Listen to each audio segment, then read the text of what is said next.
تین باتیں اللہ تبارک و تعالی نے کامیابی کے لیے ارشاد فرمائی۔ فرمایا اے ایمان والو اللہ سے ڈرو، ایک بات، اس کے رستے میں وسیلہ تلاش کرو، دو باتیں، پھر تیسرے نمبر پہ ارشاد فرمایا اب جد و جہد کرو، اب کوشش کرو اللہ کے رستے میں۔ ہوگا کیا کہ اللہ تمہیں کامیابی عطا فرمائے گا، تم فلاح پا جاؤ گے۔ اہل بیت بھی وسیلہ ہے، صحابہ بھی وسیلہ ہے، اور رب کریم کی بارگاہ میں سب سے بڑا وسیلہ رسول پاک کی ذات والا صفات ہے۔ حدیث پاک سنیے، میرے رسول پاک سید عالم صلی اللہ علیہ وسلم نے فرمایا بنی اسرائیل کے 3 لوگ تھے، نیک آدمی تھے، سفر پہ جا رہے تھے تو بارش تیز آ گئی، صحیح بخاری کی حدیث ہے، تیز بارش آئی، ایک غار میں پناہ لی بارش سے بچنے کے لیے۔ اچانک طوفان آیا تو ایک پتھر لڑک کر غار کے منہ کے آگے گر گیا، اندھیرا چھا گیا اندر، اندھیرا، طوفان ہے، پریشانی ہے۔ میرے حبیب پاک علیہ السلام فرماتے جب اندھیرا دم گھٹنے لگا، اندھیرا ہونے لگا، پریشان ہونے لگے، ایک بولا، کہنے لگا اگر زندگی میں کوئی نیک کام کیا ہے تو اس کو یاد کر کے دعا مانگو، کوئی نیک کیا ہے تو دعا مانگ لو۔ ایک نے ہاتھ اٹھائے اور دعا کیسے مانگی؟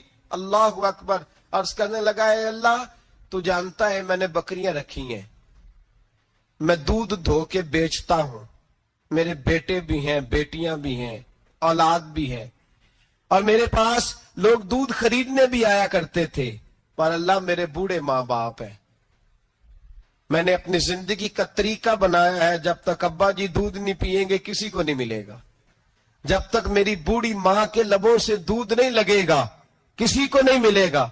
اے اللہ وہ رات بھی تو جانتا ہوگا جب میں دیر سے آیا، دودھ دھویا تو ماں باپ سو چکے تھے، عرش کے مالک تو بھولا نہیں کرتا، تو بھولنے سے پاک ہے، میرے رب میں دودھ کا پیالہ لے کے ساری رات کھڑا رہا ماں باپ کے سرانے، نہ میں نے دودھ بیچا نہ میں نے بچوں کو دیا، آدھی رات کے بعد ان کی آنکھ کھلی، انہوں نے دودھ پیا، اے اللہ میری اماں بھی مجھ سے بڑی راضی ہوئی، میرا باپ بھی بڑا راضی ہوا، مالک اگر وہ عمل واقعی تجھے قبول ہے تو اس مصیبت سے نجات دے دے۔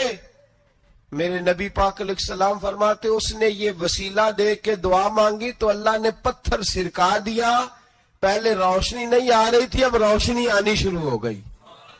پتہ چلا جو زندگی میں روشنی چاہتا ہے وہ ماں باپ کی نوکری کرے، ان کی نوکری کرو روشنی ملے گی۔ دوسرا بولا، اس نے کہا اے اللہ تجھے پتہ ہے میں نے کئی لوگ مزدوری پہ رکھے ہوئے ہیں، ایک شخص مزدوری کرتا تھا تو کچھ کلو کچھ سیر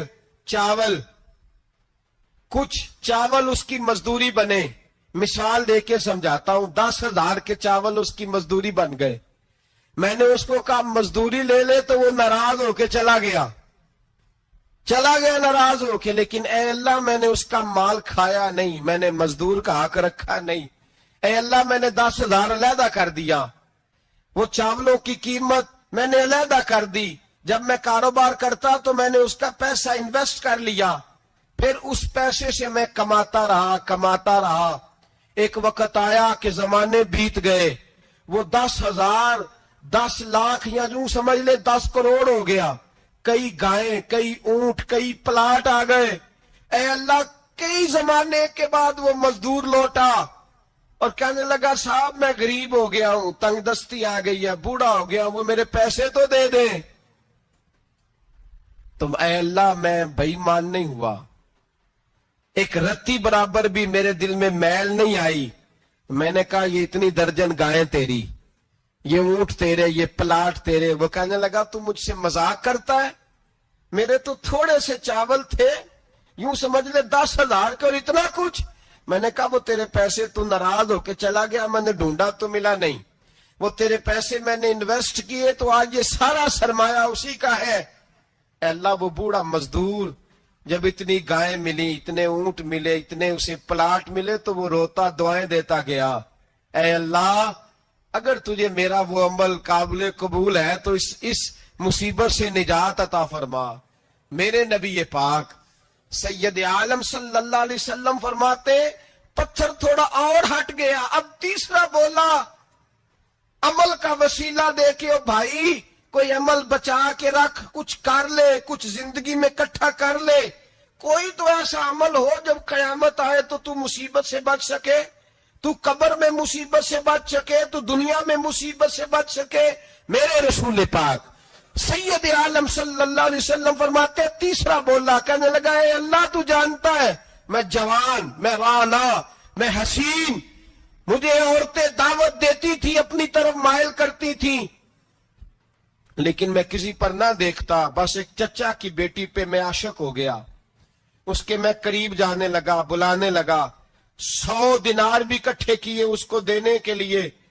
ایک ایسا وقت آیا کہ وہ راضی بھی ہو گئی، اے اللہ تنہائی بھی آ گئی، یوں سمجھ لو کہ میں جوان بھی، حسین بھی، مالدار بھی، میں چاہوں تو ایک ایک دن میں 4 دفعہ میں بدکاری کر سکتا تھا، اے اللہ ساری خوبیاں تھیں، وہ بی بی میرے پاس آئی، کمرہ، تنہائی، کوئی دیکھنے والا نہیں تھا، جب میں اس کے قریب جانے لگا تو وہ عورت کہنے لگی تو رب سے ڈر جا، رب سے ڈر جا، رب سے ڈر جا، اے اللہ طاقت بھی، جوانی بھی، حسن بھی، مال بھی، میں سب کچھ کر سکتا تھا پر تیری لیے، اور اگر مسلمان ہوگا تو کہے گا اے اللہ تیرے رسول کے لیے، اے اللہ مدینے والے چاند کی بات مان کے، اے اللہ آمنہ کے معصوم کی بات مان کے، اے اللہ جناب فاطمہ الزہرا کے ابا کی بات مان کے، میں نے اپنے نفس کی خواہش کو کچلا، اور کچل کر کے میں نے وہ گناہ نہیں کیا، اس کو آزاد کر دیا، اگر وہ عمل تیری بارگاہ میں قبول ہے تو نجات دے دے۔ میرے نبی پاک فرماتے ہیں بس دعا ختم ہوئی تو اللہ نے پہاڑ دور پھینک دیا، اللہ نے نجات دے دی۔ اگر کوئی ایسا عمل ہوگا تو اللہ دنیا میں بھی نجات دے گا مشکلوں سے، قبر میں بھی اللہ نجات عطا فرمائے گا، قیامت میں بھی اللہ۔ عمل کا وسیلہ دینا رب کی بارگاہ میں جائز ہے، بولیے اللہ کے ناموں کا وسیلہ دینا جائز ہے، اور حضور قبر، حشر، آخرت تو وسیلہ علیحدہ چیز ہے نا۔ میں تو زندگی کے شب و روز گزارنے کے لیے آپ کا محتاج ہوں، نبی پاک بھی وسیلہ ہے، نیک اعمال بھی وسیلہ ہے۔ اب 2-3 جماعتیں پیدا ہو گئیں، ایک سرے سے قائل ہی نہیں وسیلے کے، وہ کہتے ہیں جی نماز کا وسیلہ دے لو، روزے کا وسیلہ دے لو، حج کا وسیلہ دے لو، نبی پاک کا نہ دینا۔ او خدا کے بندو، نماز کا وسیلہ دینا درست ہے، میں نے شروع میں کہا کہ یہ بھی وسیلہ ہے، لیکن نماز پتہ نہیں قبول ہے کہ نہیں قبول، روزے کا وسیلہ دینا درست ہے پر پتہ نہیں وہ قبول ہے کہ نہیں، حج کا وسیلہ دینا حرج نہیں، دینا چاہیے، لیکن پتہ نہیں ہمارے حج ٹوٹے پھوٹے ہیں، قبول ہیں کہ اس رسول کا وسیلہ کیوں نہ دیں جو ہر حال میں اللہ کی بارگاہ میں قبول ہی ہے۔ نبی پاک فرماتے ہیں میں دعا کرنے گیا، اے اللہ میری امت پہ قحط نہ آئے، اللہ نے فرمایا حبیب نہیں آئے گا۔ اے اللہ میری امت کے چہرے نہ بدلیں، گناہ کرے تو مسخ نہ ہو، حبیب نہیں بدلیں گے۔ حضور فرماتے ہیں میں نے ہاتھ اٹھایا کہ اللہ یہ آپس میں لڑے نہ، توجہ کرنا جملوں پہ، اے اللہ یہ آپس میں لڑے نہ۔ اللہ یہ بھی کہہ سکتا تھا حبیب یہ نہیں قبول کرنی دعا، اللہ بے نیاز ہے نا، چاہے قبول کرے اور چاہے، توجہ کرو، غور کرو بات پہ، اللہ چاہے تو قبول کرے، چاہے تو، اے اللہ میری امت لڑے نہ، تو یہ نہیں فرمایا حبیب قبول نہیں کرتا، کہ محبوب یہ دعا مجھ سے مانگ ہی نہ، اے حبیب تو دعا مانگ، تو مانگے میں قبول نہ کروں، یہ ہو نہیں سکتا، اس طرح کر یہ دعا مجھ سے۔ نبی پاک نے منافقین کے لیے دعا کرنی چاہیے کہ اے اللہ، اے مولا تو مہربانی فرما، اے اللہ کرم فرما، منافقین کو بھی بخش دے۔ تو میرے رسول پاک علیہ السلام فرماتے ہیں رب کریم نے مجھے منع کیا، اے محبوب یہ والی دعا، یہ دعا ہی نہ مانگ، یہ دعا اللہ کو کوئی مجبور کر سکتا؟